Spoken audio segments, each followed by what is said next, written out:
Hello everyone, welcome back to another episode of Let's Play Metal Gear Solid. Hey, wait a sec. Didn't I play this game about a year ago?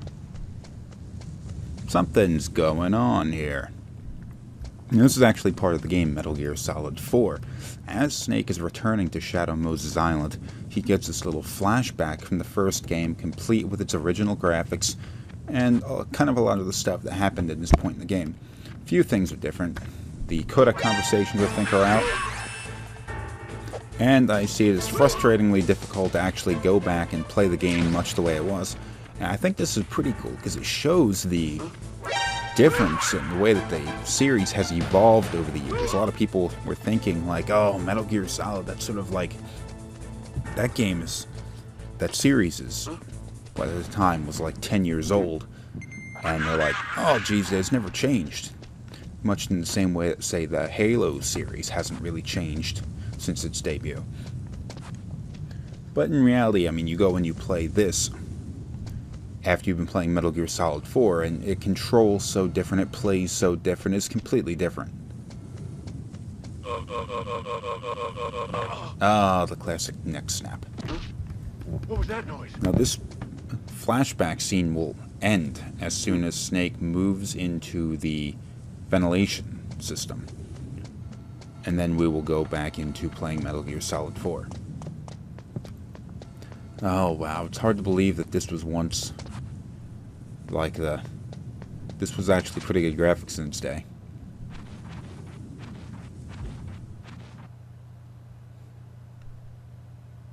Okay, the flashback has ended, and now we're gonna go jump into Metal Gear Solid 4. Anytime now. Anytime now. Whoa! That was weird. Everything all right, Snake? I was having that dream again.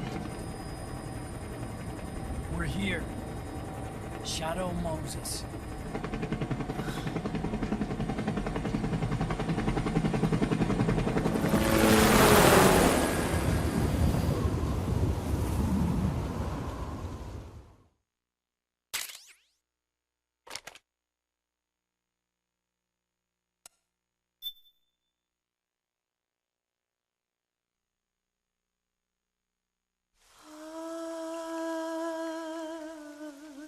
C'est mer.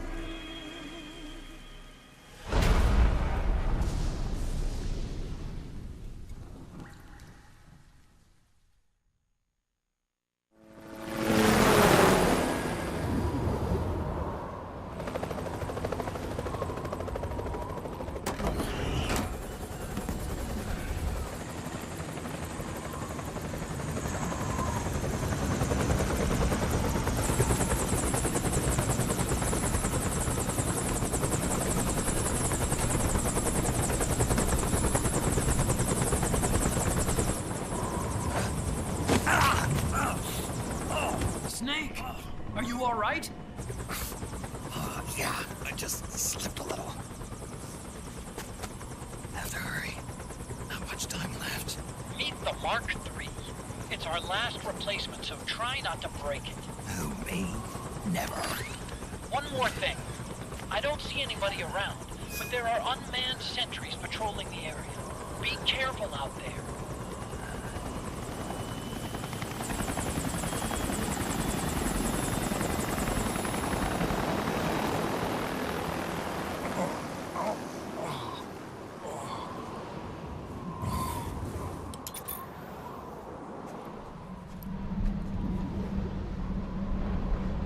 Okay, here we The are, heliport is to the west of there. Head west and find that heliport. about 4.5 minutes into the episode. We finally get a chance to go and start playing it. Now, a lot of stuff has happened in the past few episodes, and I really haven't had an opportunity to go and talk about it. But I'm hoping that I can get through a lot of that without sort of forgetting a topic or two. Well, here we go. We learned a number of episodes back about the true nature of the Patriots. The Patriots are, in fact, what remains of the Fox unit. which was originally Big Boss, Major Zero, Sigint, and Paramedic, and all those people, as well as Eva and Revolver Ocelot eventually joined. And they were able to rise to power because they were able to gain access to the Philosopher's Legacy, which was a sum of about $100 billion, which back in 1964, I guess it was a lot of money. Well, I mean, it's a lot of money now, but not enough to, like, gain control of an entire country, like the United States. But they, over the years, they had increased that sum, and they managed to buy politicians, buy political power, and by the 90s, they had essentially assumed, like, behind-the-scenes control of the United States government. And they're sort of retroactively, the story of Metal Gear has gone and been this big struggle against the Patriots. Now we see that we've learned at this point that Big Boss, his forming Outer Heaven and doing all that kind of stuff was actually a sort of resistance movement against the Patriots. Maybe not like an active thing, trying to destroy them, but in an attempt to go and sort of claim their independence from the Patriots. Oh, I like this right here. It's Snake. I'm in front of the disposal facility. Snake has arrived at Shadow Moses Island, and he's been here, finally approached the nuclear weapons disposal facility. Now, if you remember Metal Gear Solid, we had gone through this entire area, and I have to say that it is really nostalgic to go and play through this, especially if you hadn't played the original game in some time. And to see all of this rendered in the sort of more advanced 3D graphics of the PlayStation 3 as opposed to the PS1, it's really something. Now, it's not to say that this is a perfect transition. I mean, there are some features that are added or removed in order to sort of update the design to make it better for the newer gameplay. Like this room that Snake's in didn't exist. I mean, it may have existed logically, but you couldn't get access to it. You couldn't crawl through that crawl space. Now, another thing I wanted to go and make note of was this whole thing about Snake and what his role is. It looks like the front hangar door is open. A little bit, at least. You can get in that way if you want. In his role in resolving this whole big-ass situation we've been in. That gun's been sitting under that truck for 10 years. Snake has always been a bit of an underdog, as strange as that may seem. Back in Metal Gear, Big Boss chose Snake to infiltrate Outer Heaven in order to... He said it was to rescue the hostages and all that, but in reality the reason why he sent him in there was because he expected Snake to fail. Fast forward a number of years to Metal Gear Solid, and you have a situation where the Patriots didn't believe that Snake was going to be capable of taking out Liquid's group as the Genome Soldiers, as well as the defected Foxhound unit. That's why they injected him with the Fox Dye virus. So no one really expected Snake to do that, but he went to succeed, but he went and he did it anyway.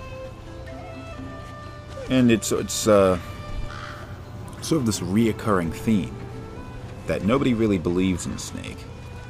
But in this case, there are a couple of people who do. There's Otacon obviously does, and Campbell does, or else he wouldn't have hired him for the mission.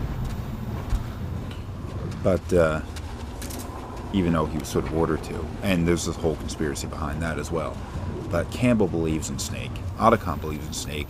Possibly Raiden, although Raiden does seem to think that he needs to be protected. But there's only a couple people that believe in Snake anymore, and notably, someone who used to, Meryl, no longer does. She sees Snake as being an old soldier that really needs to step aside. And of course, everything has gone to hell for everybody. Raiden, who had gotten himself friggin' turned into a cyborg, complete badass. As soon as he appeared, he got his ass beaten, and now he is He's been laid up ever since. And then we have Meryl, who thought herself all high and mighty and with the U.S. Army thought that she was invincible, but now she was defeated and she doesn't have any guns anymore and she can't fight back against Liquid. So Meryl's out. Now the only person left is Snake. So it seems funny that the person that nobody believes in anymore is the only person that's left. Now it's actually kind of reasonable, I think, that people are sort of writing Snake off at this point, or had been before, because Snake definitely isn't as young as he used to be. He's not in the condition that he used to be. And things have changed, and the longer the game goes on, the worse things are getting for him. Not just that he's aging more and at a rapid rate, but because, I mean, he's sustained a number of injuries at this point. I remember when he jumped out of the helicopter, he, like, ow, my back. Wouldn't have happened to him before. He is simply not in a condition that he really should be to do this thing. And he knows it, and he knows he's about to die. And he's really, I don't know if he's doing this mission because he feels some responsibility, or he thinks that he's the only person that can do anything about this. Or maybe he just wants something to happen that would kill him. Maybe he get a chance to die on the battlefield rather than die in a hospital bed. But that's the deal with Snake. Now we should be able to eventually get Raiden back in action. He was injured and got the dialysis and he is recovering. So he should eventually be able to make a return, but at the moment Snake is a last line of defense against what Liquid has planned. Now it's another thing that Liquid has. He is fighting against the Patriots. Now the Patriots are obviously an antagonistic organization. They're bad guys in this whole series. But if you had to choose between the Patriots and Liquid Snake, I think you would probably rather choose the Patriots. And I don't know if this is just some sort of power play by Liquid, or if he has genuinely good intentions in mind, but I kind of doubt it. Now, here's a room that was kind of familiar. Hold on. I believe the warheads have been removed from those nuclear missiles. The amount of ionizing radiation the Mark III's Geiger counter is detecting is significantly lower than what we'd see if there were actual warheads present. Which means, obviously, that you can use heavy weapons without having to worry about igniting leaking radioactive material and causing a nuclear holocaust. Nice. When we were going through this room in Metal Gear Solid, Naomi deactivated Snake's ability to use weapons using the nanomachines. Ugh. I don't see any enemies around here. Okay, we'll go through the door all the way at the back. Otacon. Last time around, we had a few complications and wound up going through the commander's office in the basement. That's right. I remember now. But there's no need to go all the way down there this time, right? The back door takes us straight where we need to go. Good point. Okay then, let's get to the back door. Now, you were prevented from using weapons in this area, which was a bit of a pain in the ass because there were a number of Genome soldiers. There are obviously no soldiers now. And you would have to suspect if the facility was abandoned, they would have at least gone in here and removed the warheads and any radioactive material, because they can't just leave it in this abandoned base in Alaska. I mean, that's just retarded.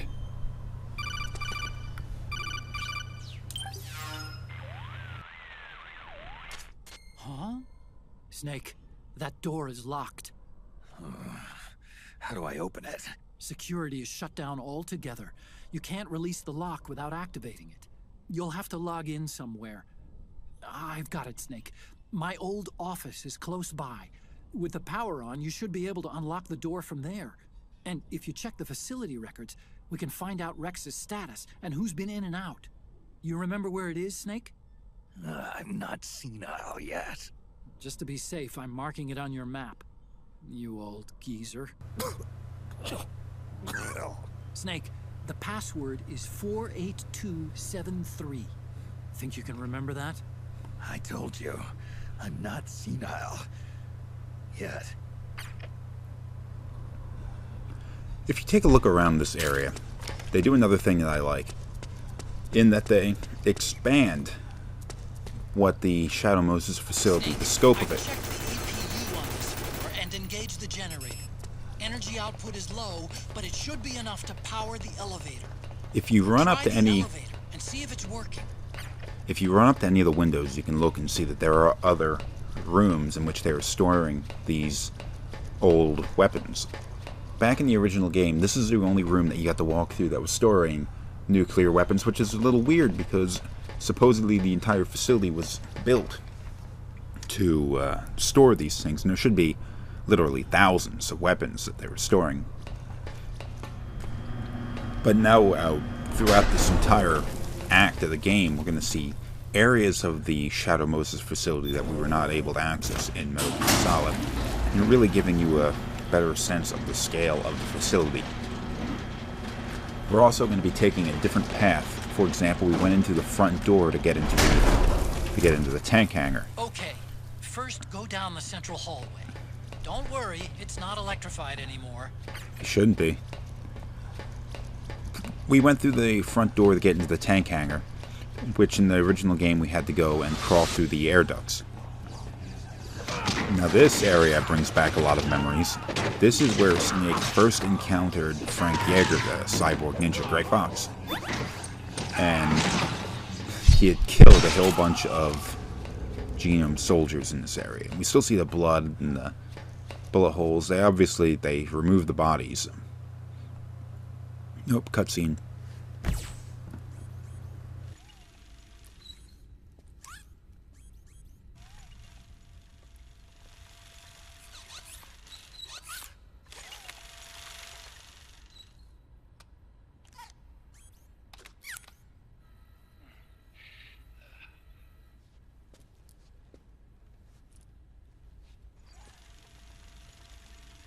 Hold on. I want to check security.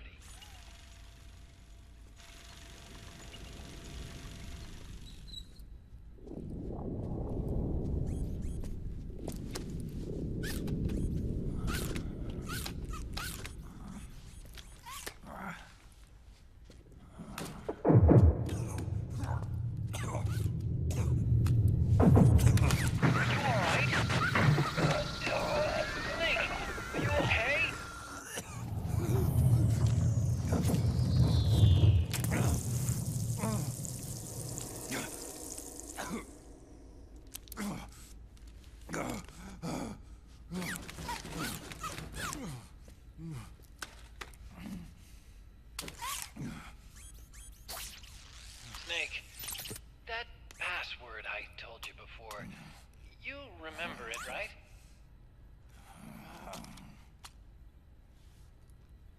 Because I completely forgot. Can you punch it in for me?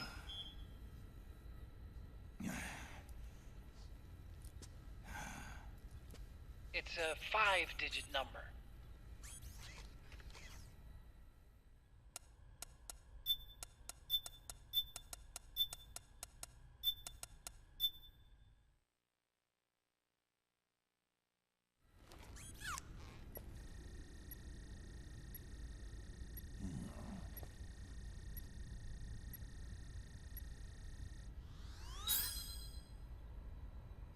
Nice job. At least your memory hasn't gone bad.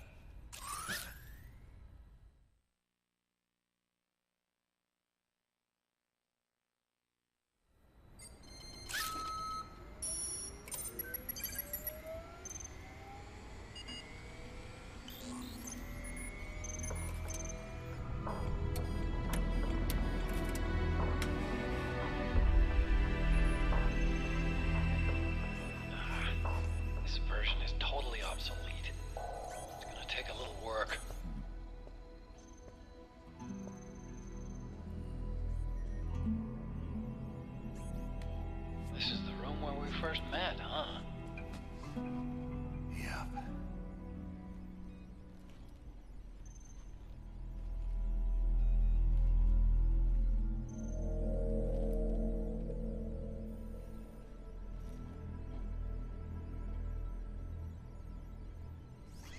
not conjuring up any unpleasant memories, is it?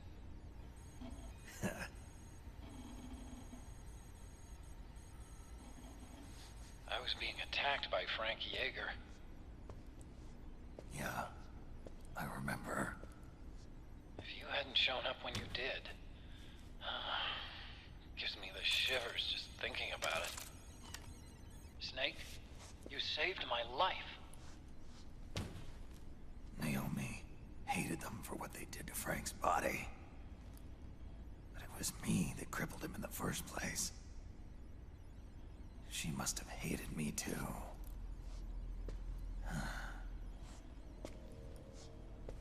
We shouldn't have been so trusting. I blame myself too. I helped develop Rex. That's why it was so easy for me to believe her feelings were genuine. But she was only using us to atone for her sins. So what? What did she do to us? You forgot already? She betrayed you. She stole your blood.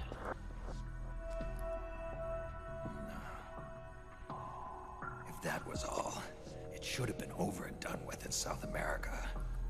Why'd she join us afterward? Well,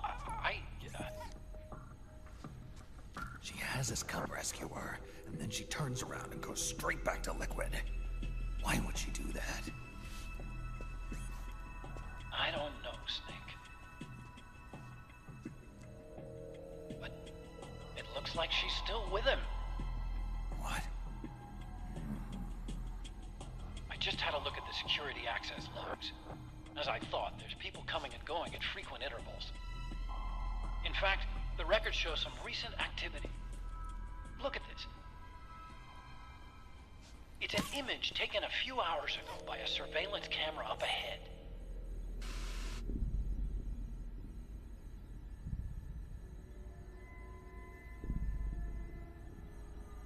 Naomi. And Vamp. The Beauty and the Beast. They've been through here. And from what we've gleaned from the security records, it can only mean one thing. They're headed for Rex's old underground hangar. I finished rebooting security and released the locks. The door on the first floor ought to open for you now.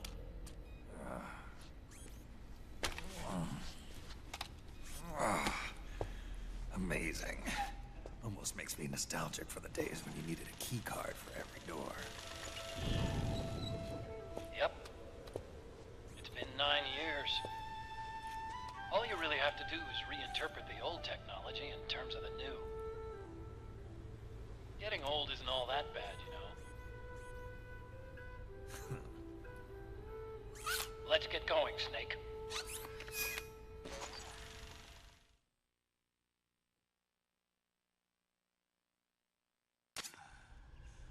I finished unlocking the door on the first floor. It should open now.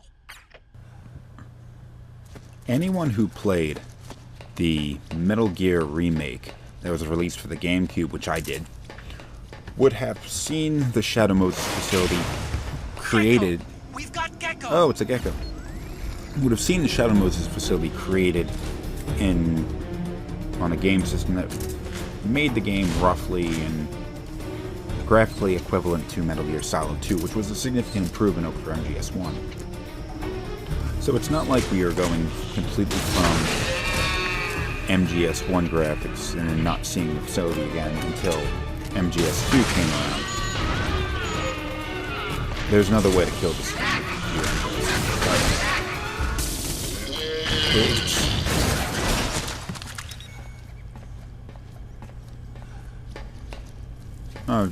I mean, you could have seen this thing rendered in GameCube graphics if you wanted to. So I guess they had some point of reference to make it better. I guess you understand what I'm saying, even though I'm not explaining this particularly well. And even if you wanted to kill that gecko in another fashion, you could have reactivated the electrified floor with the Mark III.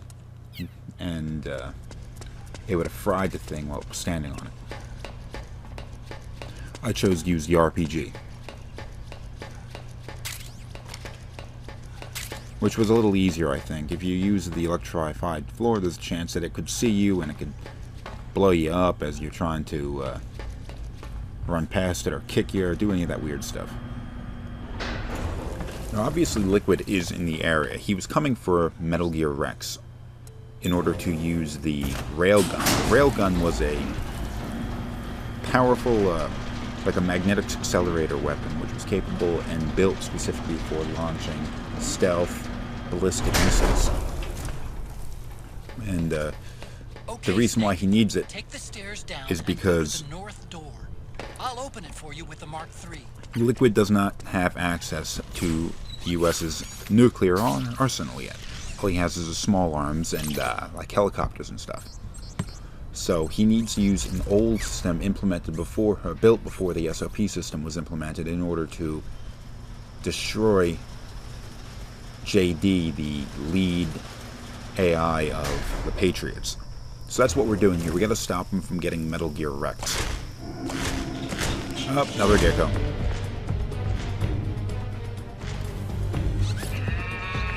Oh. Oh man, more gecko. The Mark III is totally defenseless while working on the door. You'll have to distract the gecko so they don't spot it. All you really have to do here is prevent the gecko from destroying Metal Gear Mark III. You don't have to destroy it. Although if you have the weaponry, you might as well. Now, you can destroy it using machine gun. Once it's down, you can go and shoot the other leg, and it'll drop to the ground. And then I'm trying to shoot the neck for some reason, but you got to go and shoot the head.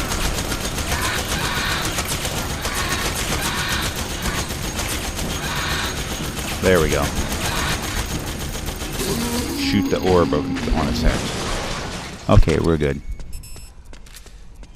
Okay, we have access now, and I'm going to bring the episode to a close here, because we got some cool stuff coming up ahead, and you know, I just gotta make you wait. So, see you next time.